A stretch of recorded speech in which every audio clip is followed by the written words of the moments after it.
Docteur Aliou Bari mi salmini on. On jarama. Horeɓe leydi Guinée holli woodi yimɓe tuumaɓe timmuɓe 10 nangaɓe ko ɓe tuumira ko kuliyankaku woɓɓe inna ɗum terrorisme walla jihadiyankagal. Hande kulol no wodani Guinée ko fati e kuliyankaku? Ɓe neeɓin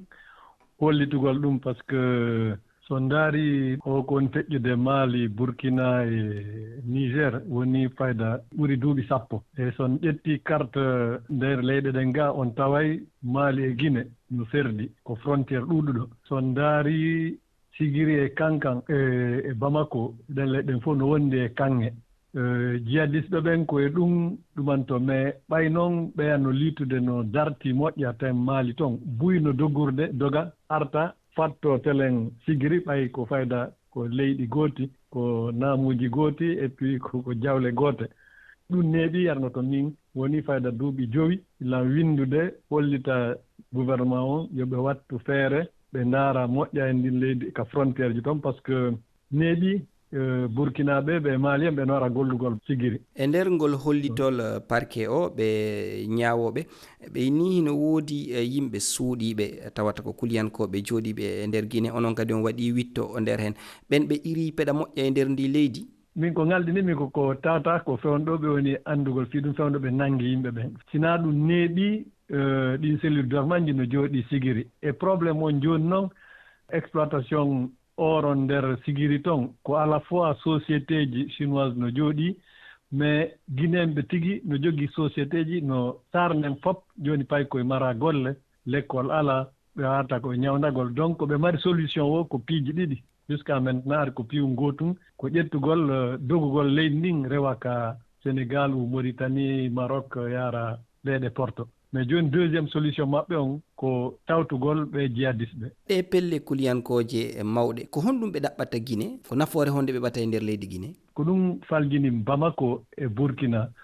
piiji ɗiɗi jihadisɓe ɓen ɓe adaptoto e leydi ndin c'est à dire si ɓe ari ɓe jotto ɓe golla par exemple Sigiri ɓe naata ka or mais en même temps ɓe haalnayi paykoye koye toon on ayi ndi leydi ka ɓe laamiɓe ɗo ɓe ala on waɗangol fus hiɓe jooɗi tun Conakry e ñaamugol ɗum a wujja jawle onon ɗo jooɗi ɗon mara fus are wontiden ɗum noon fuɗɗinoke depuis so ndaarno o yattumo e woni 2 ans pressure jo arno kankan o udditi ay radio e nder on radio o wowalaynogo o enna yimɓe ɓen acciti o fétice yo yimɓe ɓen mara accu ɗuma ƴettugol jawle wujjaɗe ainsi de suite wila on tuma kadi ɓen attirno attention mais ɗo Sigiri woni jooni base arrière ɓe ɓenda ko mbari c'est à dire ɓayɓe ɓe arde ɓe ala fois ɓe golla kanŋeɗen ɓe heɓa mbuuɗi ɓe wallito jihadisɓe ɓen Bamako maintenant joni ɓe installe ke tigi tigi Sigiri. Guinée noon ko leydi fertanidi kuliyankako. So yeehi ka leyɗe portoɓe ɓonolde o migration Guinée fayda hewtino premiére position ko ɗum yimɓe ɓe woni dogande Guinée golle ala pay ko jottoɗo jangga l'école ha lanna hara mara golle